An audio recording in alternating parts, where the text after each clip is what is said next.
Well, to commemorate the 50th anniversary of the sinking of the Edmund Fitzgerald in 2025, open water swimmers will have an opportunity to take part in the 17-stage 411-mile relay swim from Lake Superior, where the shipwreck lies, to Detroit, the ship's intended destination all those years ago. Today, we welcome swimmer and event organizer Jim Dreyer to talk about this goal.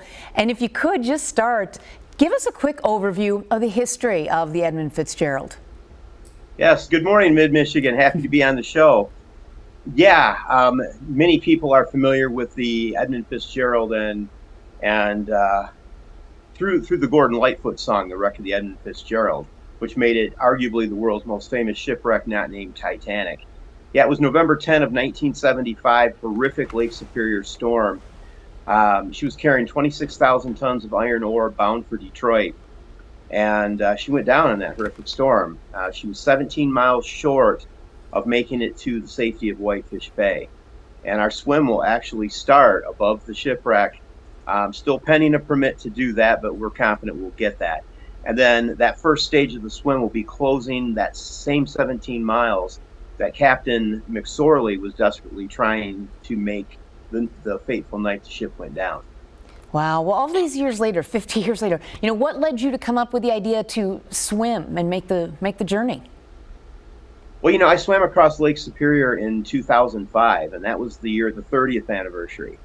And I dropped a memorial at the American-Canadian border that was an urn, and it enclosed letters from family members of mariners who perished in shipwrecks. So symbolically, like a message in a bottle.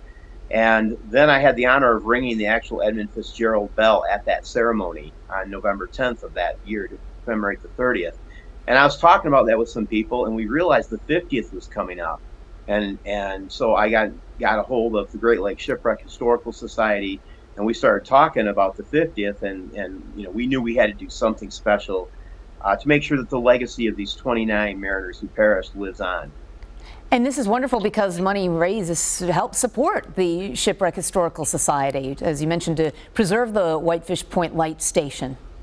Exactly. And that's really important because these swimmers are going to make history, and it's going to be the subject of a documentary film. So that part's going to be really cool. But while they're making history, they're commemorating history, so the legacy of these 29 mariners live on, as I said.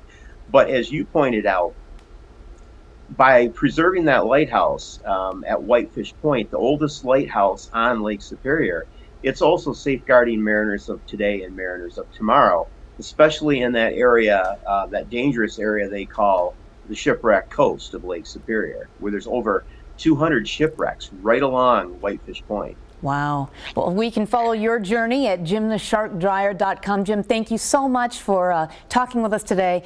Best of luck. It sounds like an exciting relay.